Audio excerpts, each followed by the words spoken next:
সংবাদ সবাইকে স্বাগত জানাচ্ছি আমি ফিরোজ তোহা। শুরুতেই সংবাদ শিরোনাম। শুরুতেই জানাবো এই মুহূর্তে হাতে পাওয়া সর্বশেষ গুরুত্বপূর্ণ সংবাদ।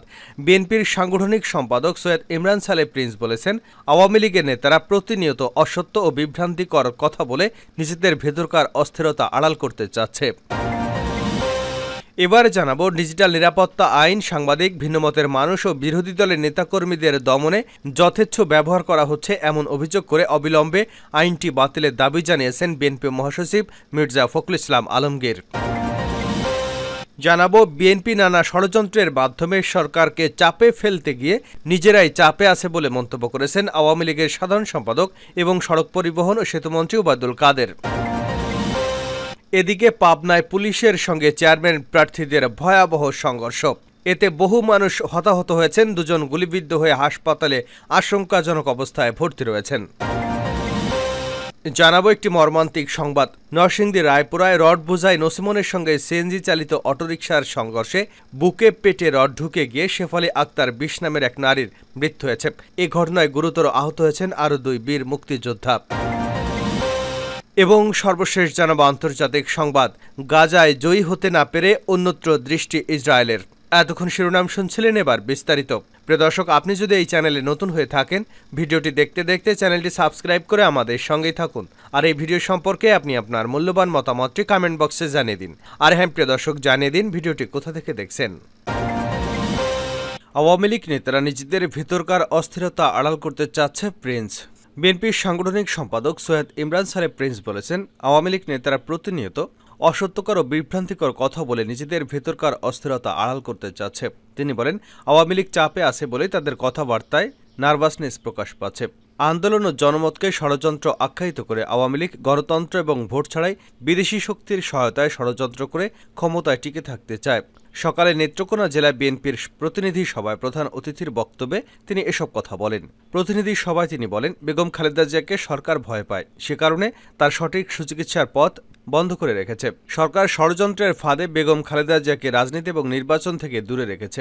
আইন নিজস্ব গতিতে চললে বেগম খালেদা জিয়ার বিরুদ্ধে রায় তো দূরের কথা, মামলাই চলত না। তিনি বলেন, ৭ই জানুয়ারি নির্বাচন জনগণ স্বতঃস্ফূর্তভাবে বর্জন ও প্রত্যাখ্যান করার প্রেক্ষাপটে এখন উপজেলা নির্বাচন পরিকল্পিতভাবে আবার সাজানো ও পাতানো নির্বাচন দেখানোর জন্য সরকার ফাঁদ পেতেছে। উপজেলা নির্বাচনের নামে গণতন্ত্র হত্যাকারী, নির্বাচনী ব্যবস্থা ধ্বংসকারী সরকার অসৎ উদ্দেশ্য বাস্তবায়নের চেষ্টা করছে। আর একদফা আন্দোলনরত নেতাকর্মীরা সরকারের এজেন্ডা বাস্তবায়নে সহযোগিতা করতে পারে না।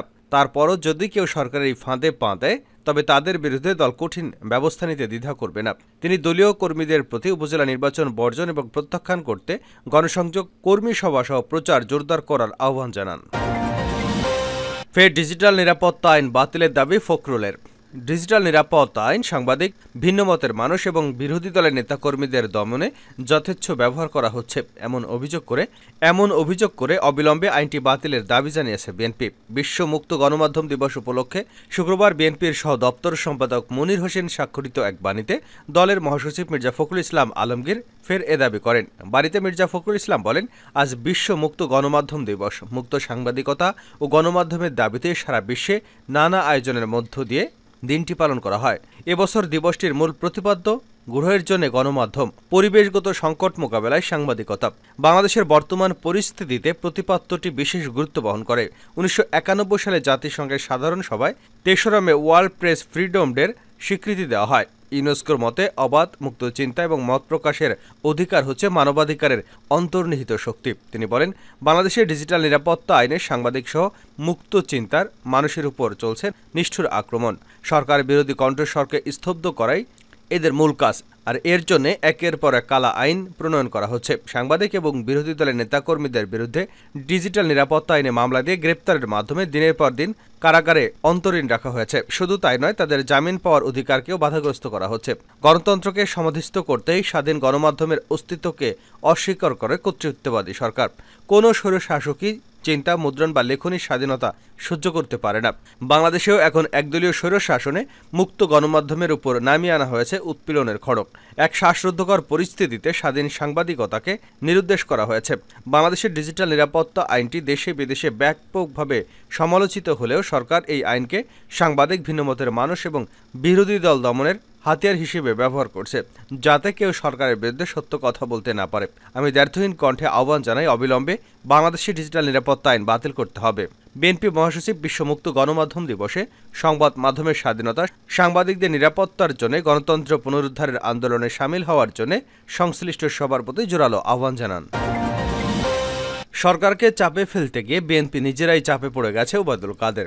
বিএনপি নানা ষড়যন্ত্রের মাধ্যমে সরকারকে চাপে ফেলতে গিয়ে নিজেরাই চাপে আছে বলে মন্তব্য করেছেন আওয়ামী লীগের সাধারণ সম্পাদক এবং সড়ক পরিবহন ও সেতুমন্ত্রী ওবায়দুল কাদের। তিনি বলেছেন, যারা আপনাদেরকে চাপে রাখতে চেয়েছিল তারাই এখন চাপে আছে, কারণ আরব বসন্তের ছোঁয়া আটলান্টিকের ওপারে লেগেছে। ষড়যন্ত্র মোকাবেলা করার জন্য মুক্তিযুদ্ধের সপক্ষের শক্তিদের নিয়ে ঐক্যবদ্ধ হতে হবে।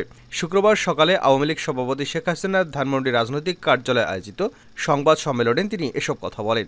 সেতুমন্ত্রী বলেন, বিএনপি নির্বাচন ঠেকাতে গিয়ে আন্দোলনের নামে সারা দেশে যে ভয়ভীতি সৃষ্টি করেছিল, সে কারণেই জনগণ তাদের পাশে নেই। বিএনপি নেতারা ঝিমিয়ে পড়েছে, কর্মীরা হতাশ হয়ে পড়েছে।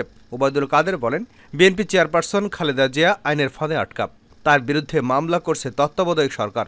এ মামলায় তার সাজা হয়েছে। প্রধানমন্ত্রী শেখ হাসিনার দয়াতে তিনি বাসায় আছেন, তার বিরুদ্ধে আওয়ামী লীগ মামলা করেনি। বিএনপি নেতাকর্মীরা বেগম খালেদা জিয়াকে মুক্তির দাবিতে বিক্ষোভ মিছিল করতেও ব্যর্থ হয়েছে। তিনি বলেন, বাংলাদেশ আওয়ামী লীগ প্রতিষ্ঠার ৭৫ বছর আমরা ব্যাপকভাবে উদযাপন করব। আগামী ১৭ই মে আমাদের নেত্রীর স্বদেশ প্রত্যাবর্তন উপলক্ষে সারা দেশে কর্মসূচি পালন করব। পাবনায় পুলিশের সঙ্গে চেয়ারম্যান প্রার্থীর সমর্থকদের সংঘর্ষ। পাবনার সুজয়নগর উপজেলায় নির্বাচনী প্রচারণায় হট্টগোল নিয়ে পুলিশের সঙ্গে চেয়ারম্যান প্রার্থী শাহিনুজ্জামান শাহিনের সমর্থকদের পাল্টাপাল্টি ধাওয়ার ঘটনা ঘটেছে। এতে ৩ জন আহত হয়েছেন, যাদের মধ্যে 2 জন গুলিবিদ্ধ। পরে পুলিশ 3 জনকে দেশীয় অস্ত্রসহ আটক করে। উপজেলার ভায়নাকালীর মোড়ে বৃহস্পতিবার বিকেল 6টার দিকে ঘটনা ঘটে। গুলিবিদ্ধরা হলেন বাদশা ৩৫, মতিন ৪৫, আহত অন্য ব্যক্তিরা হলেন আব্দুল আওয়াল ৪৮। তাদের সবাইকে পাবনা জেনারেল হাসপাতালে ভর্তি করা হয়েছে। পুলিশ ও স্থানীয় সূত্রে জানা যায়, সুজয়নগর উপজেলা পরিষদ নির্বাচনে চেয়ারম্যান পদে 2 জন প্রতিদ্বন্দ্বিতা করছেন। একজন উপজেলা আওয়ামী লীগ সভাপতি এবং সাবেক পৌর মেয়র আব্দুল ওহাব, অন্যজন হলেন বর্তমান চেয়ারম্যান এবং উপজেলা আওয়ামী লীগের সাধারণ সম্পাদক শাহিনুজ্জামান শাহিন। এদিন বিকেলে শাহিনুজ্জামান শাহিনের সমর্থকরা ভায়নাকালের মোড়ে নির্বাচনের প্রচার করতে যায়। সেখানে প্রতিদ্বন্দ্বী প্রার্থী আব্দুল ওহাবের সমর্থক ভায়না ইউপি চেয়ারম্যান আমিন উদ্দিনের ভাতিজা আব্দুল আওয়ালের কথা কাটাকাটির জেরে এই সংঘর্ষের সূত্রপাত হয়। সর্বশেষ জানাবো আন্তর্জাতিক সংবাদ। গাজায় জয়ী হতে না পেরে অন্যত্র দৃষ্টি ইসরায়েলের। মধ্যপ্রাচ্যে বর্তমান অপেক্ষাকৃত ভয়ঙ্কর শান্ত অবস্থা বিরাজ করছে। অন্তত সাম্প্রতিক সপ্তাহগুলোতে ইসরায়েল এবং ইরানের মধ্যকার পাল্টাপাল্টি মিসাইল, রকেট, ড্রোন হামলায় অতি উত্তেজনাকর যে পরিস্থিতি তৈরি হয়েছিল, অবশ্যই গাজা তার বাইরে ছিল। অবশ্যম্ভাবী একটি আঞ্চলিক যুদ্ধের ভয় প্রমোশিত হয়েছে। যে কোনো মূল্যে এই মুহূর্তে যুদ্ধ এড়ানোর বিষয়ে দুপক্ষই সচেতন ছিল। তাদের বিশ্বাস, এর মধ্য দিয়ে কৌশলগত প্রতিরোধ ক্ষমতা পুনরুদ্ধার এবং নৈতিক জাতীয় শক্তি জোরদারের মধ্য দিয়ে কট্টরপন্থীদের সমালোচনা এড়াতে সক্ষম হয়েছে তারা। ফলে ইসরায়েল ও ইরান যে সরাসরি একে অপরের সঙ্গে যুদ্ধে জড়াতে চায় না, তা এর মাধ্যমে প্রতীয়মান হয়েছে। নিজেদের বিবাদ মীমাংসা না হওয়া সত্ত্বেও দুপক্ষই পাল্টা হামলা থেকে বিরত থাকার জন্য প্রস্তুত রয়েছে। এতে দুদেশেই প্রাণহানি এড়ানো গেছে এবং সন্দেহাতীতভাবেই তা ছিল উদ্দেশ্যমূলক। যদি তারা চাইতো, তাহলে উভয় পক্ষেরই এই সংঘাতকে অনেক দূর পর্যন্ত নিয়ে যাওয়া এবং একে অপরের অঞ্চলে ধ্বংসযজ্ঞ ও প্রাণহানি ঘটানোর মতো সক্ষমতা ছিল। তবে এর অর্থ এই নয় যে সংঘাত বা দ্বন্দ্বের অবসান হয়ে গেছে। গত ৭ অক্টোবর হামাসের নেতৃত্বে গাজার দক্ষিণে ইসরায়েলে হামলা চালানোর ফলে উত্তেজনা ছড়িয়ে পড়ে। ওই হামলার সূত্র ধরে প্রথমবারের মতো ইরান সরাসরি ইসরায়েলের ভূখণ্ডে হামলা চালায় এবং ইসরায়েলও ইরানের বিরুদ্ধে পাল্টা জবাব দেয়। দেখা গেছে এই দুই শক্তি এখন পরবর্তী অশুভ ধাপের দিকে অগ্রসর হচ্ছে।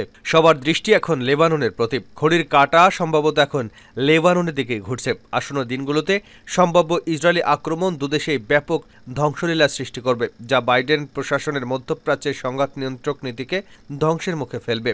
লেবাননে হিজবুল্লাহর বিরুদ্ধে বড় ধরনের হামলার হুমকি দিয়ে রেখেছে ইসরায়েল।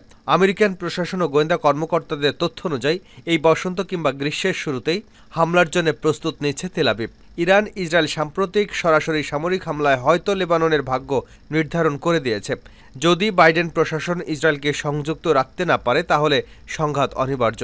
সম্প্রতি ইরান ইসরায়েল সংঘাতের সূত্রপাত কিভাবে হলো সেটি ঘেঁটে দেখা জরুরি। গত 1 এপ্রিল ইসরায়েল সিরিয়ার দামেস্কে ইরানি দূতাবাসে হামলা চালায়। এ হামলায় ব্রিগেডিয়ার জেনারেল রেজা জাহিদি, তার ডেপুটি জেনারেল হাজি রাহিমি এবং দেশটির অত্যন্ত গুরুত্বপূর্ণ কর্মকর্তা, যিনি সিরিয়া ও লেবানন ইরানের বিশেষ বাহিনী কুদস ফোর্সের chief of staff brigadier general Hossein Amirullah সহ কয়েকজন শীর্ষ কর্মকর্তা নিহত হন। ইসরায়েলের জোর দাবি, এসব সিনিয়র কমান্ডাররা ইরানের সহায়তার আরব বিশ্বের মিলিশিয়া গ্রুপ এবং সশস্ত্র গ্রুপের বিস্তৃত নেটওয়ার্ক পরিচালনা করত, যার নেতৃত্ব রয়েছে হিজবুল্লাহ, যারা গাজাভিত্তিক হামাসকে ইসরায়েলের বিরুদ্ধে সহায়তা দেওয়া ছাড়া লেবাননে হিজবুল্লাহকে ইসরায়েল দীর্ঘমেয়াদে হুমকি মোকাবেলার জন্য প্রস্তুত করছিল। ইসরায়েলের এই অভিযোগ অনেকটাই সঠিক, নচেত তেহরান কেন দামেস্কের দূতাবাসে ওই হামলায় এত বেশি আহত বোধ করল সেটি বেশ লক্ষণীয়। এদিকে ৭ অক্টোবরের পর ওয়াশিংটনের মূল লক্ষ্য ছিল গাজা থেকে অন্যত্র, বিশেষ করে লেবাননে যাতে সংঘাত ছড়িয়ে না পড়ে। কিন্তু ভয়ের কারণ হলো সংঘাত ছড়িয়ে পড়লে তাতে সহজেই যুক্তরাষ্ট্র এবং ইরানকে আধুনিক মধ্যপ্রাচ্যের ইতিহাসের প্রথম আঞ্চলিক যুদ্ধের দিকে টেনে নিয়ে যাওয়া যায় কিনা সেখানে। প্রধানমন্ত্রী বেনিয়ামিন নেতানিয়াহু সহ ইসরায়েলে অবশ্যই অনেক কট্টরপন্থী রয়েছে, যারা দীর্ঘদিন ধরেই চাচ্ছে যে ইরানের পরমাণু স্থাপনাগুলোতে আমেরিকা হামলা করুক, কিন্তু দীর্ঘদিনে সে আশা পূরণ না হওয়ায় হতাশ হয়ে পড়েছে তারা। তবে লেবাননের বিরুদ্ধে হামলার মূল কারণ কেবল সেটি নয় এবং তেমন নিশ্চয়তা দেওয়া সম্ভব নয়, বরং এর পরিবর্তে ৭ অক্টোবরের ঘটনায় ইসরায়েলি কঠোরপন্থীদেরকে জাতীয় নিরাপত্তার প্রশ্নে নতুন এবং আপোষহীন মনোভাব তৈরি করে দিয়েছে, বিশেষ করে সরাসরি ইসরায়েল সীমান্তে থাকা ইরানের অর্থপুষ্ট গ্রুপের ক্ষেত্রে। ৭ অক্টোবর হামাসের হামলার কিছুদিনের মধ্যেই ইসরায়েলি প্রতিরক্ষা মন্ত্রী ইয়োব গ্যালন্ট লেবাননে হিজবুল্লাহর বিরুদ্ধে আগাম বড় ধরনের হামলার ব্যাপারে চাপ সৃষ্টি করে, কারণ লেবাননের এই মিলিশিয়া গ্রুপটি ইসরায়েলের জন্য সবচেয়ে শক্তিশালী হুমকি। তবে বাইডেন প্রশাসন এ ধরনের অভিযান স্থগিতের ব্যাপারে আমেরিকার বিরোধী দলকে স্পষ্ট করে জানিয়ে দিয়েছে।